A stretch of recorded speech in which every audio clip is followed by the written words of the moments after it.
podcast of NewOrleans.Football. We're here to break down the Saints. The Saints beat the Bears this past Sunday, and they play the Bucs this Sunday. So we're excited about it. We get to talk football. We love to talk football. We want to basically watch as many of these games as these guys will play. So we're here to break down some things and answer some of you guys' questions at the end.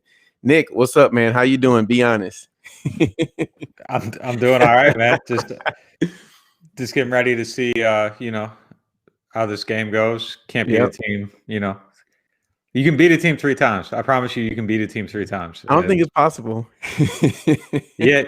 It's crazy. Like I was playing like the first level on Mario the other day, and I just ran through it straight through twice, and I didn't die, and then I played it a third time, and like I still ran through it. I still ran through it. And like everybody was telling me, like, yo, you should run into that turtle and just take yourself out so you can beat it the third time. And I was like, that don't make sense. And it turned out I was right. So are you still the king of Mario Maker? Oh yeah. I'm out there just dominating like 10-year-old kids levels every day on the daily. That's all I do. I watch football and I dominate Mario Maker. Apparently, Nick is the self-proclaimed king of Mario Maker. So I want to see him like defeat one of these elite levels and I'll maybe not crown him a little bit. So anyway, we're not here to talk about Mario. We're here to talk about the Saints. And man, they beat the Bears this Sunday, as we just said. And there's some interesting things in the game. And we're gonna break them down. And let's start on the offensive side of the ball. And they got their offensive player of the year back from last year. And obviously Mike has been hurt since week 1. I think at the end of the game is when he suffered the ankle sprain. So how did Mike look? What was his return like? He got hurt, he came back. He didn't have a setback, I don't think, but he just decided to shut it down and make the run that they're making now. So how do you look in his first session back? Is Mike Thomas back, or are we going to get maybe a lesser version of a good player? Sean Payton said that he still wasn't quite 100%, but look, I don't think that you could really see a difference in how he was playing now compared to when being healthy. I think before he shut it down, there were times where you could see some of his routes where it just wasn't Mike. Mike wasn't running the routes like Mike, and you watch Mike run enough curls and slants and out routes, like you get used to seeing how he does his job, and it looked a little bit different. And this one, I didn't think it did. I thought he looked normal. He was sharp, violent snap in his routes. Everything looked precise. There are a couple maybe chemistry things. I sent you a clip of a route earlier where it was weird, man. He looked like he got caught in the middle of an option route, like maybe just seeing the defense wrong and then trying to adjust it. Like I think those are the little things where maybe after a layoff, like it just takes you a second maybe to get back in the flow of it. But yeah, it was a decent first step. I think he opened up the offense a little bit, gave Drew that security blanket, that safety valve that I don't think he necessarily has when Mike isn't on the field. You have it with Alvin a little bit, but if he's not open, like you need to have that receiver you can just kind of get the ball to when things are bad and know that he's either going to make a catch or bat it down, or nothing bad's going to happen if you try to squeeze one into him. Mike's that guy, and I think every good team has one of those guys. Saints didn't for a while, so I saw some of those too. So I was mostly encouraged with everything Mike was able to do in this game. Yeah. I think we made this point throughout the year where we said that there's a trickle-down effect to Mike Thomas not being in the offense and not being on the field. And so, even Alvin Kamara suffers from that, right? I mean, Drew Brees suffers from it. Every player in the offensive lineman, the play calling, the defense, like it's literally a trickle-down effect, pretty much to the whole roster when you lose someone that good at what they do. And just to have him back, and look, it's the first game. We know that maybe the first drive they looked good. Obviously, they went down and scored, and then the subsequent drives were not so well, and they kind of figured things out in the second half, which is, I would probably, if I was a betting man, that's what I would have bet on. You don't just jump into the, these things take time, right? At the end of the day, regardless how long guys play together. But, Mike is one of those guys I think can kind of jump back in and be effective pretty quickly. And so I think that bodes well going forward. But, you spoke about a play in your film study that went up on the site today.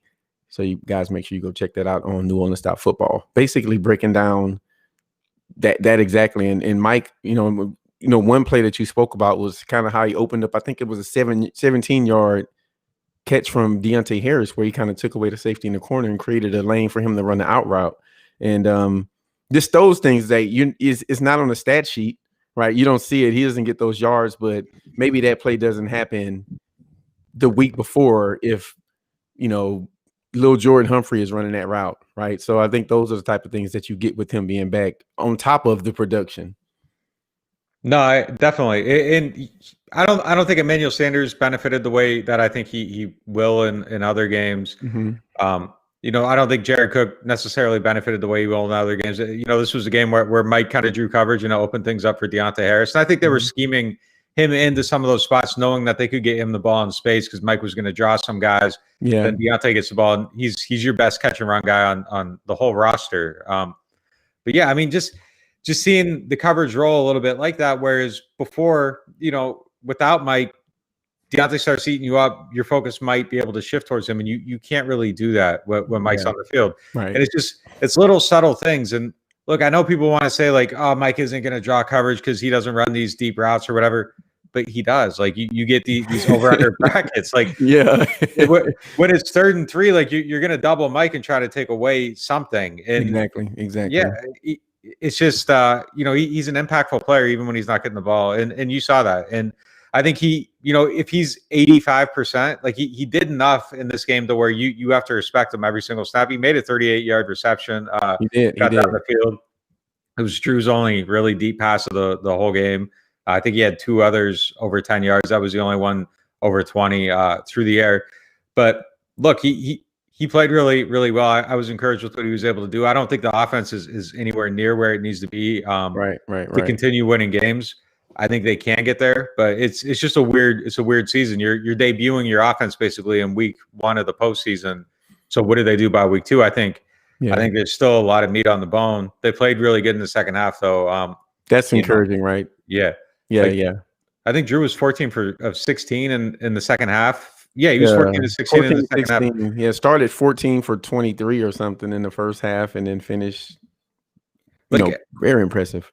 Yeah, and I want to I don't think it was a good enough performance to quote unquote win a Super Bowl or whatever. It might be if the defense plays like that, but you know what I'm saying. Right, exactly. if you're grading it like this is a Super Bowl level performance, this isn't the offensive performance that I think you were hoping to have right away. Mm-hmm. But look, I'll say this: you get everybody's best shot in the playoffs, and they came 6 inches away from scoring 28 points in a playoff game. Yeah, that's not a bad performance if Drew completes that leap.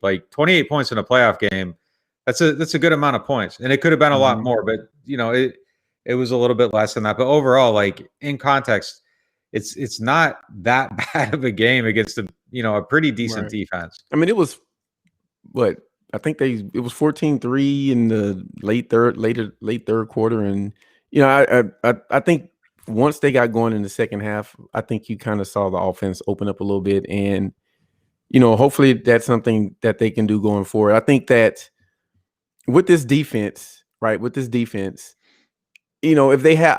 the game lends itself into being a low scoring game, then I think games they play out a certain way. Like with this game, the Saints, I think it kind of got to a point, and you can disagree with me here if you want, but they just didn't have to be aggressive. Like Mitch Trubisky was not going to.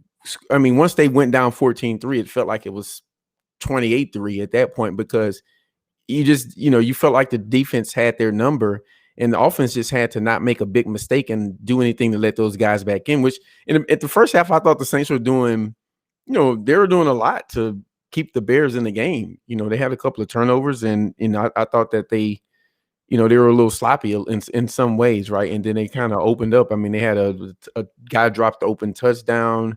You had a fumble. You had another turnover. I just thought there were some things that they did early to not put themselves in the best position, and they cleaned that up in the second half. And again, it was a 2-score game, and I felt like it was over at some point. And so I think the team can win in so many different ways, and I think Peyton knows that. And so if you get into a low-scoring game, okay, well, let's protect the ball and let's trust our defense. If they need to open it up a little bit, I think they kind of got the manpower to do that also.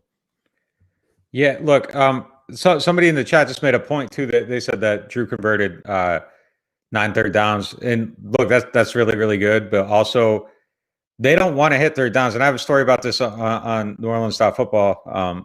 If you want to check it out, but their way of measuring offensive efficiency is that they don't want to reach third down. They want to get first down on first and second down, avoid third downs as much as possible. So I think internally they're great on this performance. Well, you want to see yourself converting third downs when you get to them.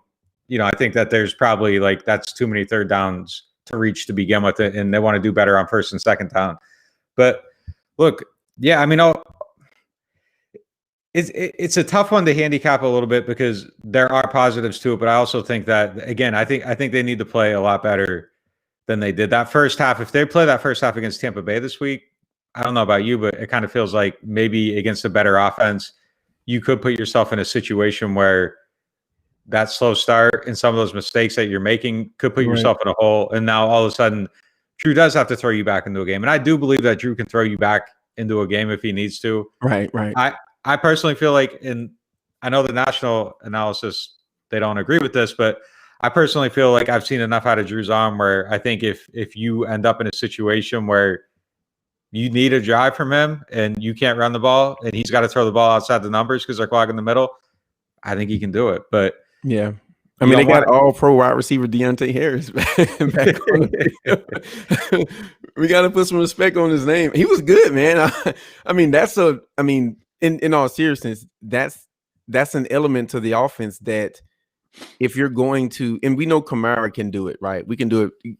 Harris is a different type of player than Kamara, obviously. I mean, you guys know that. But if you're not going to be like an aggressive down the field passing attack, and the Saints are not that, right? We don't need to rehash that discussion. They can push the ball down the field at times when the play call and the scheme and the opportunity presents itself, but it's not something that you're going to see like on a play-to-play basis. They're not Buffalo where, Allen can just decide to launch it 80 yards at any given time. But if you got a player like Harris who you can, maybe throw a shorter pass to and he can get some yards, I mean, he can create something from that, then that's a huge boost to an offense that, typically doesn't, push the ball downfield a lot. And it's a safe throw, right? It's a high percentage throw with high upside, right? And so, yeah, I think getting him involved was a big deal. And I think it's something that I would look for them to add going forward, right? Because it's one thing, it's something someone else has to prepare for. It's another explosive weapon on the field. And like I said, this guy's a punt returner. Like that's his top talent. That's what he does best, right? So when you give him the ball in space, then his natural ability kicks in. And I think you saw some of that this game. And I mean, he's lightning quick. He's fast. I think it's a good, when we speak about Deonte Harris, we spoke about his special team. I mean, most people speak about his special team ability because he's elite there. But, maybe his offensive skill set, as a wide receiver in situations, right, specific packages, right down the distance, it could be something that this team looked for because they went to him in some crucial situations and he made the catch. So I thought that was pretty encouraging. Let's talk about the Bucs. Want to go to the Bucs? Yeah. Well, before you go there, what did you think about the O-line, right? Because that's the thing that, and actually this is Bucs, right? This is Bucs. So let's talk about them first as it pertains to this game. Now the Bucs don't have an Akeem Hicks on their team, right? But they have a pretty decent. They got Stu. They got Stu. I don't think he's good as Hicks, but he's a good player, right? No question. He's not what he used to be, but yeah, he's a good player. So what do you think this O-line has to do to be able to deal with some of the things they've been struggling with? And you can talk a little bit about maybe what some of their struggles are too.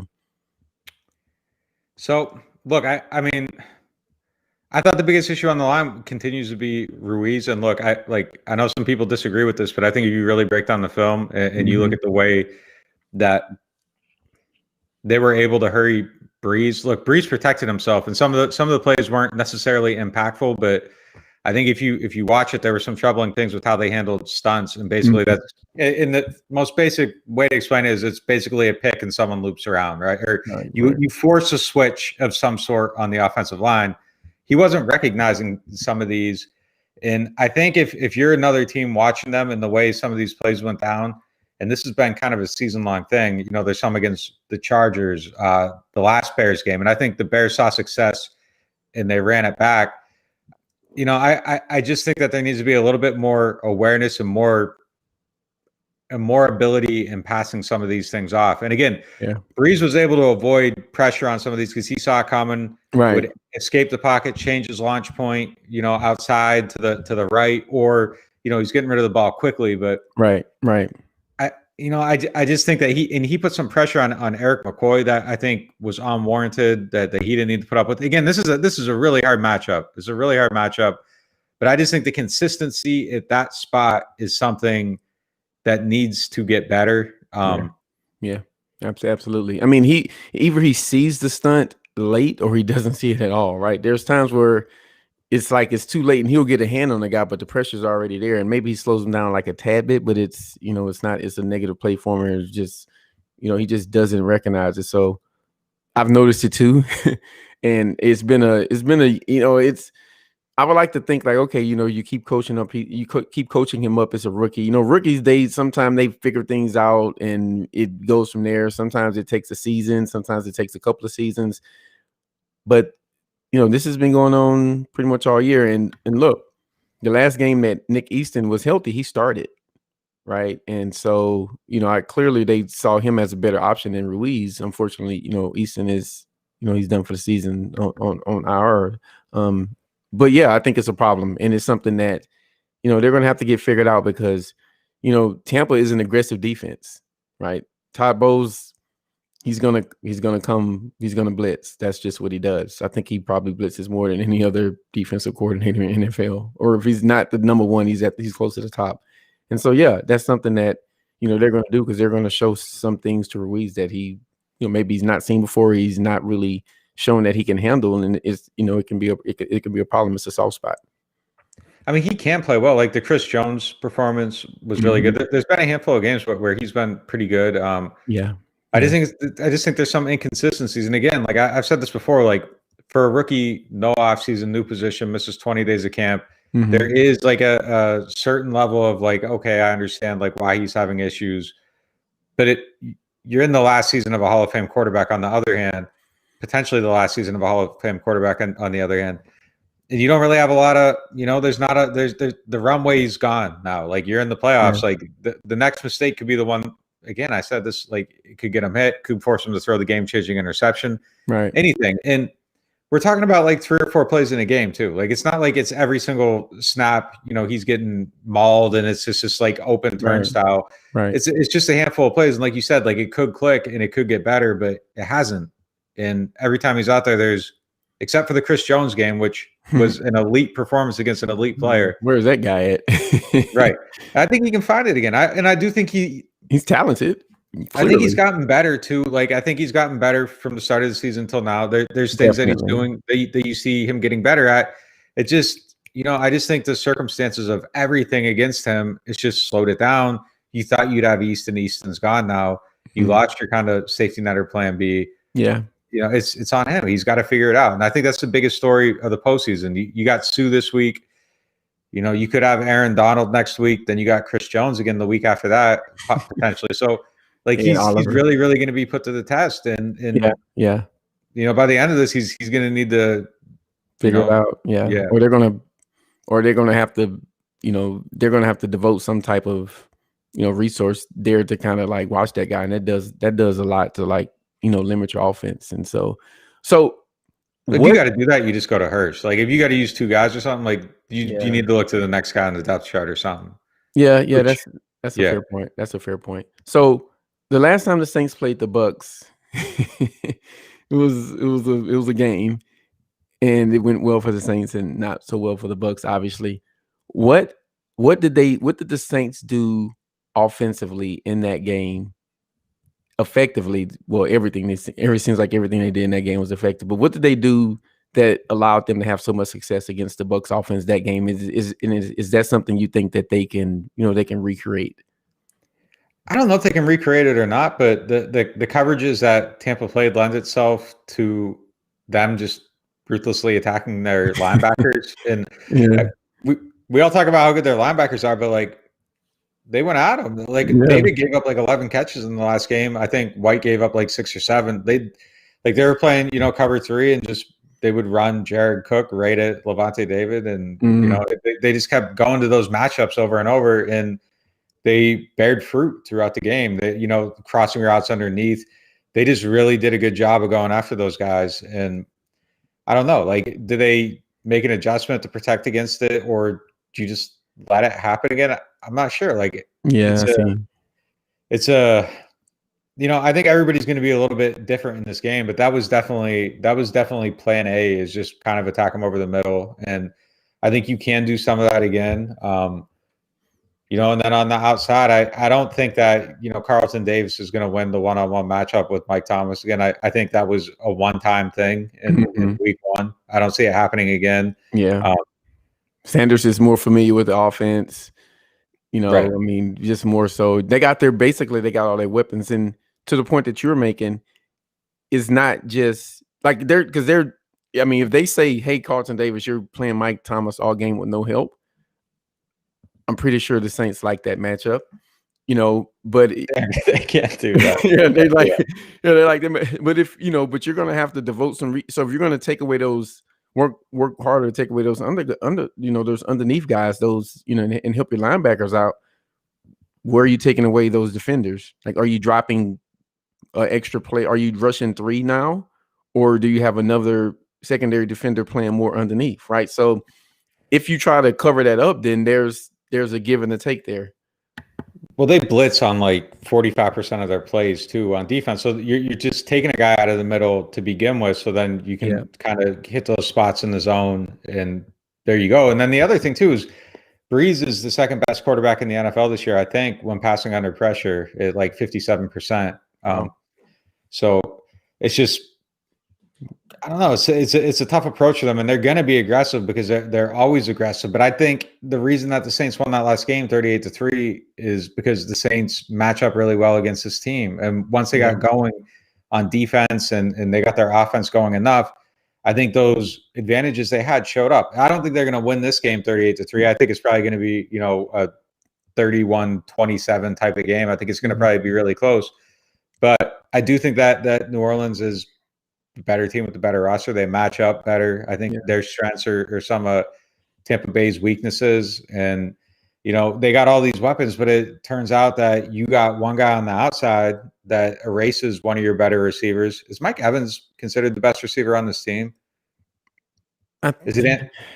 I don't know, man. I mean, Godwin is CD Deuce plays him really well. Yeah. I mean, we'll get to that side of the ball, but AB's probably playing a little bit better. So maybe Jenkins. I don't know. We'll get to that side of the ball because that's. I don't know who do people talk about when they talk about their receivers? I think they probably still say Mike Evans. I mean, most people will say if I had to take one receiver from the Bucs, it'd be Mike Evans as long as they're not playing the Saints.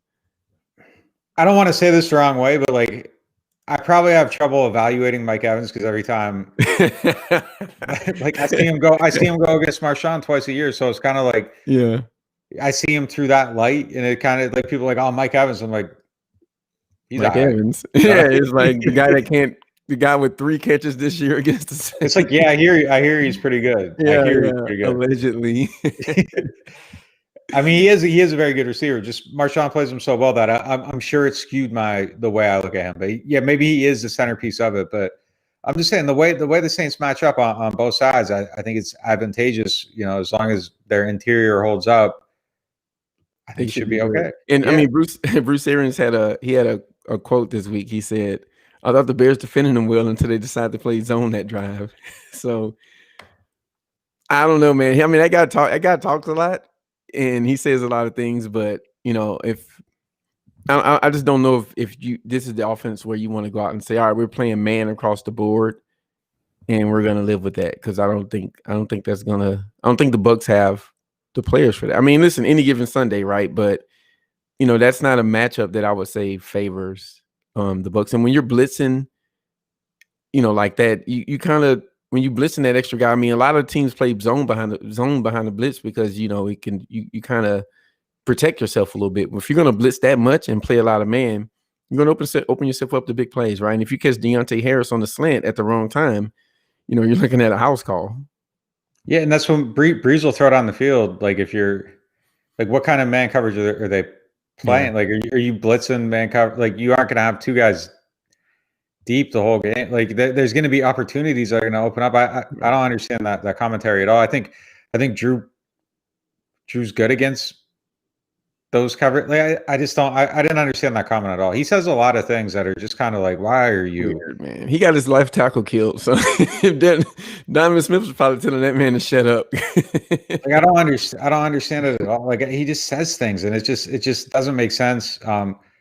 Breeze picked him apart the whole second half. So what drive is he talking about? Every drive, and like what is he talking about? They played like 9 snaps. Like I don't understand what he's talking about. I don't get it. They played a lot of cover one. I mean, I just don't. I tried to piece it together. Like my mind's breaking right now because like I tried to piece together what he was saying before, and like I looked through to see like what happened. I'm just like, this isn't really how it played out, man. Like what are you alluding to? Like what drive? Yeah. What drive are we talking about here? Like I didn't get it. Yeah. I mean, look, he's not had a lot of success against the Saints. So like in his secondary, he's not even like playing that well. So like, why are you giving a team with like a lot of weapons with a good quarterback, just this motivation to exactly. And and that's the good. You beat the Bucs by passing on them, right? And they played a team this week who they couldn't take advantage of that. Which is like, and they just gave up like a lot of yards to a guy that was like 2 weeks away from being a litigation attorney or something before like you got a call from Washington. Like I just don't. Yeah, it's crazy. That's a good point. And so this week you're gonna they stop the run well, but they devote defenders to that, right? And that leaves your secondary exploded a little bit. So yeah, I didn't get the comment neither. I wouldn't, I don't know, man. I'm not paranoid. I don't like how much like he annoys me, but he's always saying something. It's just like, why are you saying this? Like, well, and it's if you're gonna talk, if you're signing Antonio Brown, like, yeah, you are. That was weird. He doesn't make our personnel decisions. He does. He does. You got Gronk on your team right now. You got Gronk and Antonio Brown. You hate tight ends. You ain't trying to have Gronk out there right now. Yeah, you're lucky Edelman got hurt. He would have been there too. Yeah. No, I'm with you. Left was lucky that McDaniel's not on the staff too. So, but yeah, I get your point. I mean, again, if I was, I wouldn't be talking crazy about a team that I haven't had success against. That's just my take on it. But hey, man, he's the owner thinks he's a good coach. All right, let's get into the other side of the ball, the defense, and some of the things that they may do there before we transition into some questions. Hey, you guys, make sure you start thinking of your questions because when I ask, let's get them quick. So yeah, someone I want to start with, and this is the most unlikely person, but I think he had the best game of his season was Rankins. Did you? I mean, I know you saw obviously you saw the film. You got a whole article about it on NewOrleans.Football. Make sure you guys go there and pick a tier that works best for you. There's a link right down there. Click it. Well, you can't click it, but just type it in or something like that. But yeah, he played probably his best game of the season. I'm not saying this is a sign of things to come, but look, I thought it was good that you got something out of a player who maybe you didn't expect it from, and it's better than nothing. No, I agree. I thought he flashed a few times. Seeing him, if he starts going, that's going to be good for them. I think they need to get all the pass rush they can get. I do think that Trey's going to probably play this week. It's a big deal. The signs that I'm gathering so far are positive, but again, he has this stinger. It acted up on him out of nowhere last week. Like it could act up on him again, but I think that there is optimism that he's going to find his way back on the field. And look, if you're Trey Hendrickson, you're about to hit the market. This is the guy you want to play against. Donovan Smith is on the menu, man. I'm just saying if you're hitting the market and when everybody's watching and you get 3 sacks again this week, like that's a huge moneymaker. Was that like the craziest 4-play sequence in like NFL history? I just don't like again. I don't understand why you give this guy like motivation. Like you're gonna see him again. You're probably going to make the playoffs. They're probably going to make the playoffs. So let's talk about them. Let's give them. That's a good point. That's a good point. Look, it's someone that's like fueled by like, little sites and comments and who remembers everything. Like, just don't give that to somebody, because they might actually find a way to motivate themselves to just. And it's not like they're going to try harder on the field, but they might try harder. They might try harder on the field. Yeah, well, they might try harder on the field, but B, they might try harder behind the scenes to find the way to beat you, and they're just going to watch that much more film and study and da-da-da-da-da. Mm-hmm. That's the stuff you don't want. Just don't do it. Keep a guy just at neutral. It's dumb, I'm with it. But yeah, I'm with it. Here's what I'll say though. One of the reasons I brought up Rankins is because they lost I think it was their right guard to injury. I think it's Alex Marpet. Or Kappa, no, Kappa, yeah. I think it's Alex. I want to say his name is Alex Kappa. I can look it up. Gosh, I know that line. But yeah, so I think with Onyemata and Rankins, and then they can move some other guys inside sometimes. I think there'll be some opportunity, because I think the guy that they're starting, I don't know if he started a game in his life, like in the NFL, or maybe he's been active in 3 games. So yeah, they lost this guy. The guy had a fractured ankle. He's out for the postseason pretty much. And so who just hit the COVID too? Someone on defense. I know Mentor just went on COVID, and they just got Devin White. I'm sorry, whatever, the linebacker from LSU. They just got him back, but because he didn't play this past game because of that. But yeah, the guard is out. And like I said, they're gonna have and we got Cesar Ruiz on our side who can maybe have his moments, but I'm pretty sure this guy who's never started before, that's got to be an area they're going to be looking to attack. So I wouldn't be surprised to see the Saints do some stunning. They put, someone who can, Onyemata. Imagine you being your first start and you got to block that guy, right? That's an area, that I can see, the Saints trying to attack those guys. And we know about the edges, right? They have, the rookies played well, right? He's played well, but they've had success against him, and we know about Trey on the outside, and Davenport too. So I think that's the key for the Saints defensively in this game, is just rush the passer. We know what happens when you rush Brady. It's no secret. It's not one of those talking points where, like, if you say, "Hey, Drew can't throw the ball downfield," well, that's not true. He's not the same. He's not great at it, but he can get it there. When certain things play out in a certain way. Well, Brady, when he's pressured, he's just not good. And by the way, there's an article on the site talking about that. I think you wrote it 2 days ago, because one came out today. I think one came out yesterday or the day before, I forget.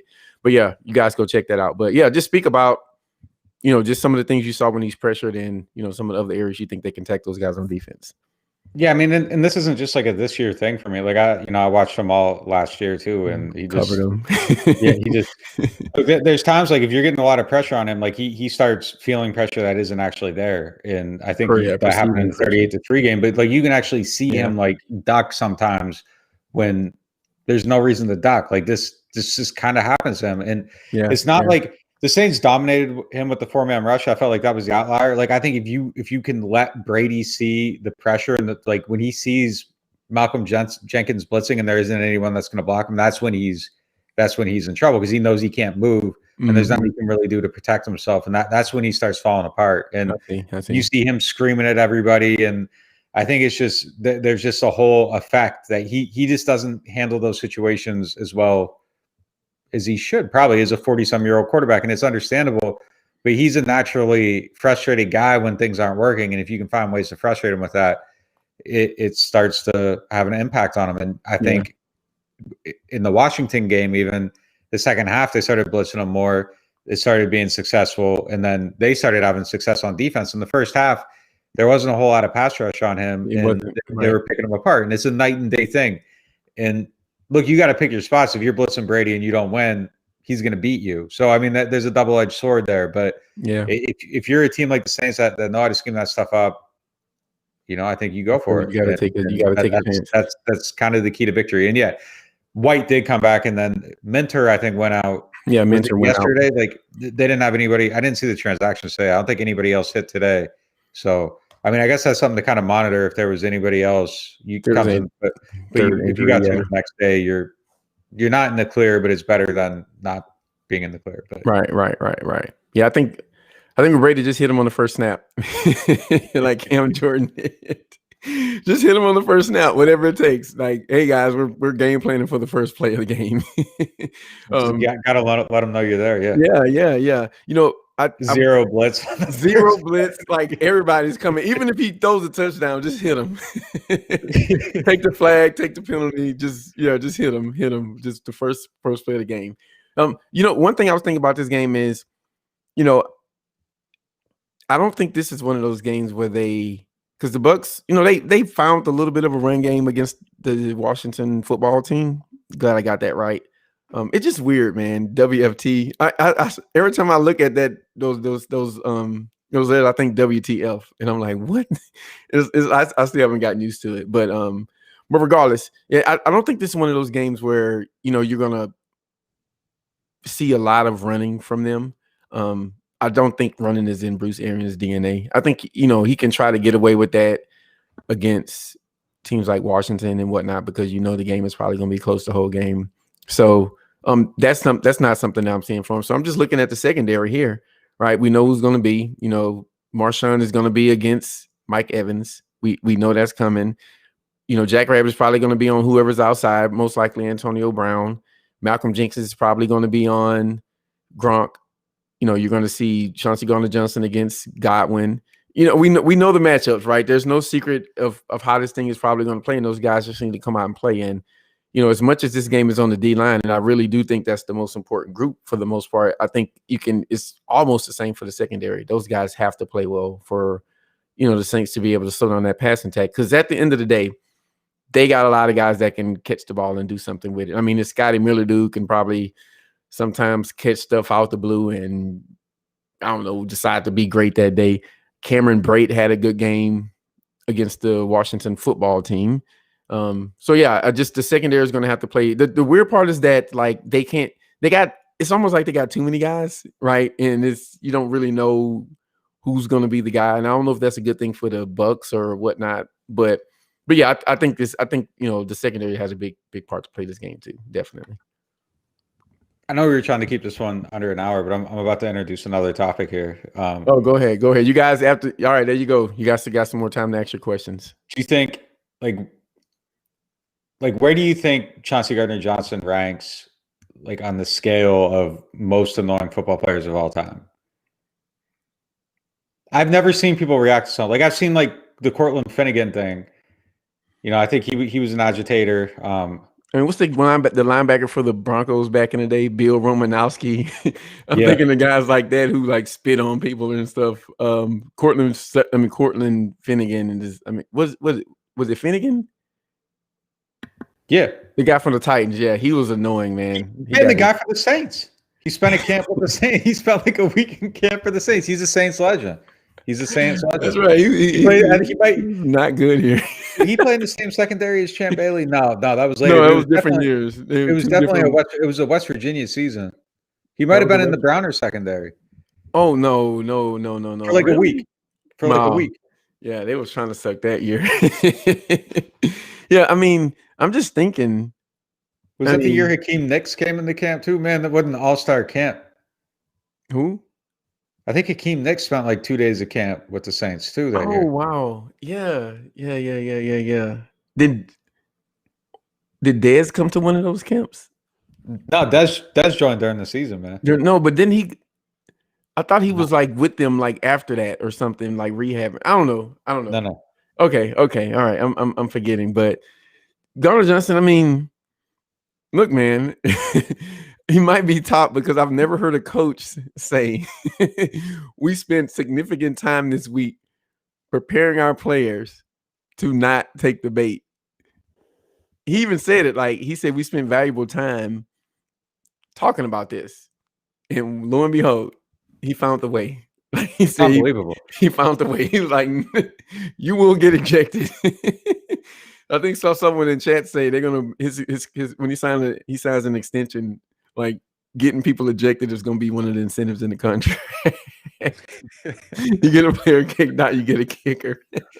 Oh man, the crazy thing is I just don't know if I've seen people react to somebody this many times in one season, and from the same team nonetheless. And he just look, he's riding the line, and if he gets another one of these, he's out. So like he's got to chill. But like the fact that people are like punching him and he's just chilling, like it's unbelievable. Yeah, I mean, this isn't like a stupid thing. Like this is a thought out strategy that he's executing to get people tossed out of games, and he wants to get punched. It's just crazy. I've never seen it. Like Finnegan got into it with Andre Johnson, and like they're throwing punches at each other. Like I think the thing that takes him to another level is that he agitates, gets punched, and he laughs in your face.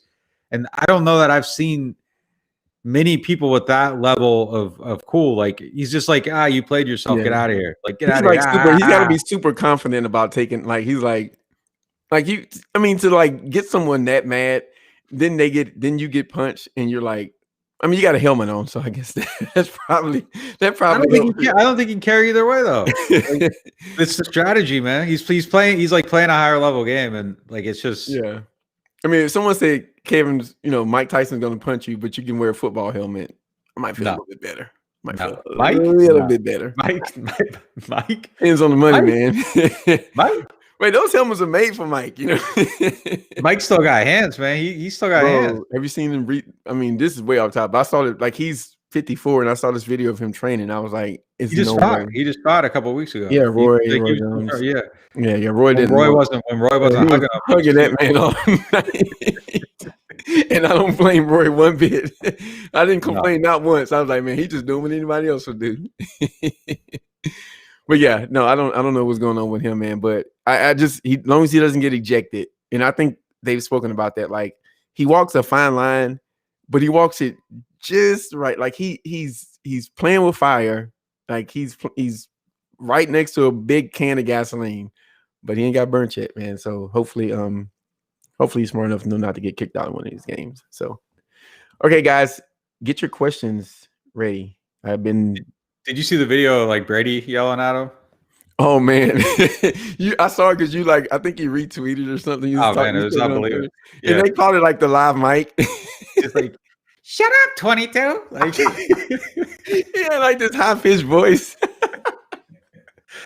Man, the funniest thing, like with no fans in the stands, is like sometimes you hear Brady just like you can just catch his voice like above everything. It's hilarious, man. And I was listening to like the mic'd up Brady. And if he wasn't who he was, I'd be like, man, shut up. Because it doesn't sound like a football guy. He gets going and it's just like, yeah, he just gets a little bit out of control with like the pitch in his voice just becomes like ridiculously high. I'm like, I need you to introduce some bass, man, but it's all good. It's all good. All right, guys, I'm looking for your questions. There's the Will Lutz one. We could take the Will Lutz one. Oh, they said, "What's up with Will Lutz?" Yeah, man. You speak on that. So he's missed what? 2 against Philly, 2 other ones slipped against Atlanta. So I think he's missed 5 kicks this season plus an extra point. I think that's it. So if you run through them, there's 2 of them where one was against Chicago and then one against I think Carolina. Yeah, Carolina. I believe it was Carolina. Ball was spotted. He hit the laces. Those missed, and then one against Atlanta, he slipped. That's on him, but I think that you can forgive that, right? Yeah, it's an outlier play.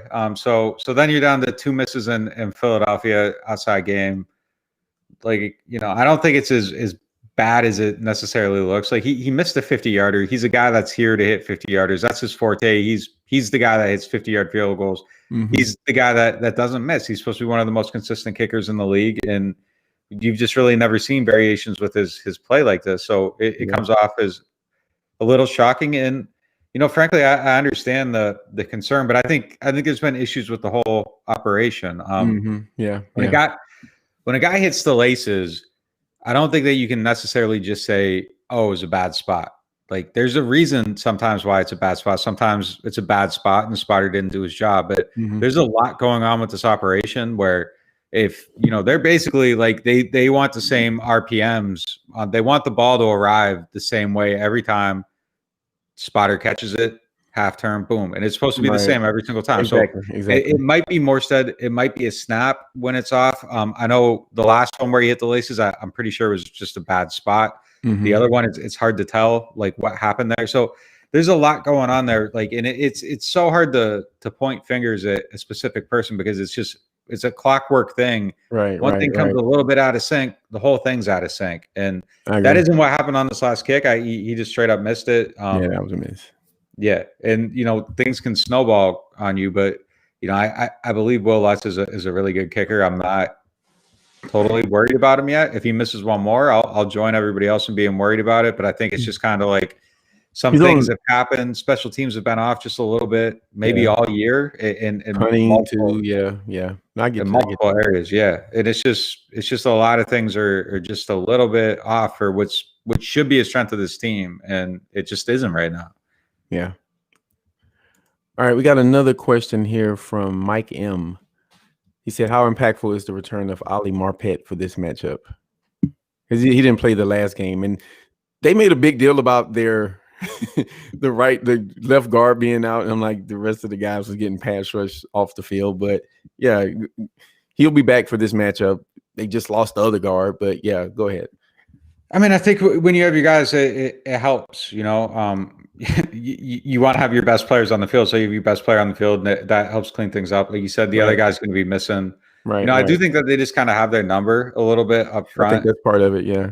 Yeah, and it wasn't just they weren't just winning there; like they're winning everywhere. Like Trey Hendrickson, he's winning on that side. They're winning on the other edge.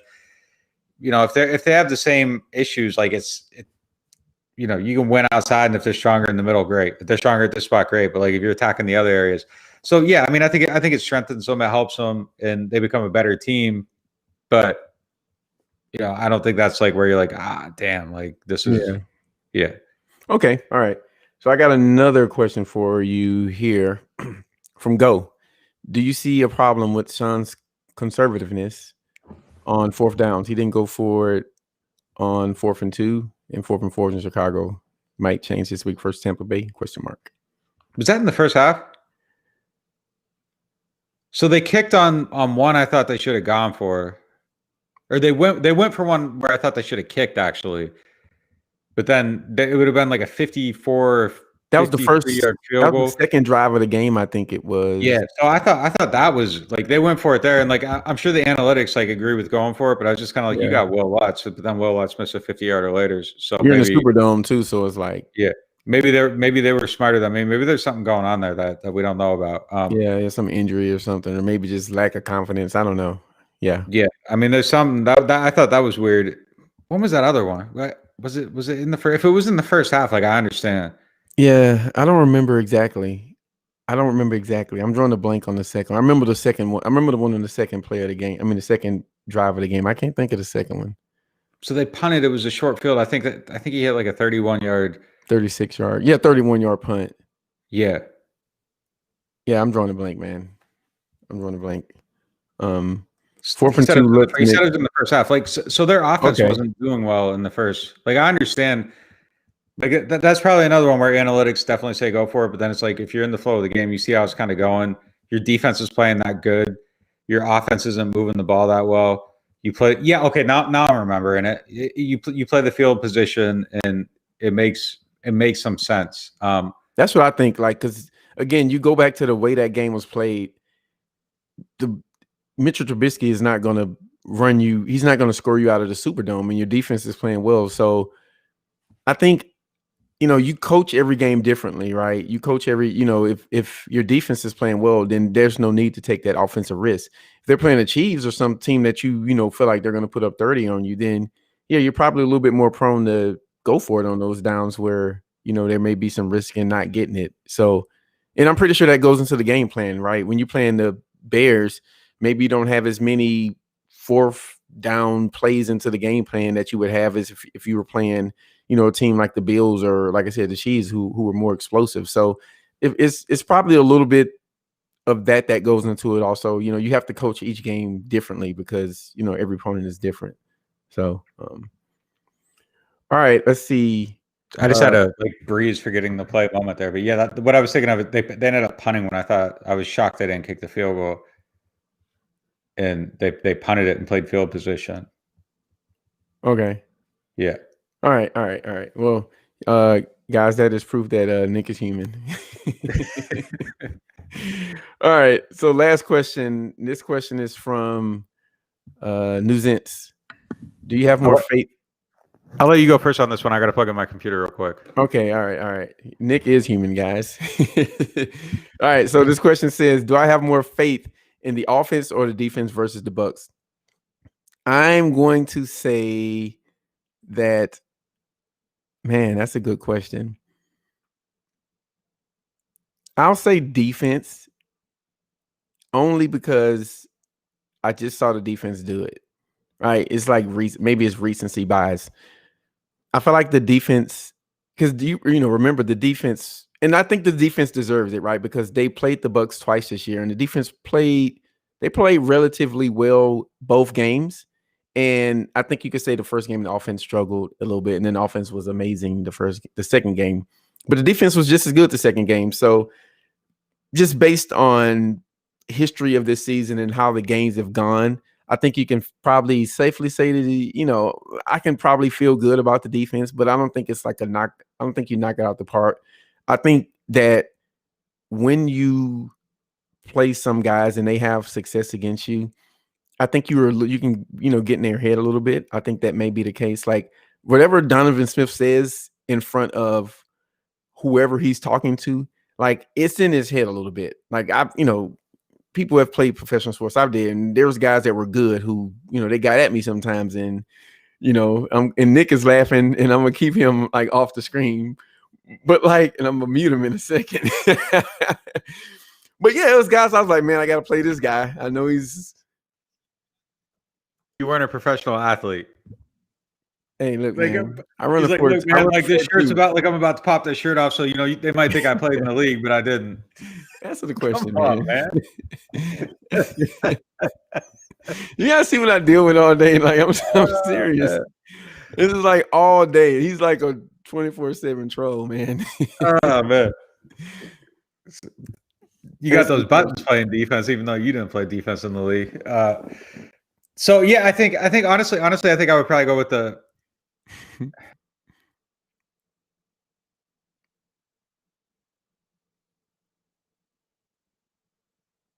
Oh, all right, guys. Look, see what happens when you mess with me. You freeze up. Nick is frozen. So, yeah, give him a second to see if he comes back. But yeah, I think he froze up a little bit.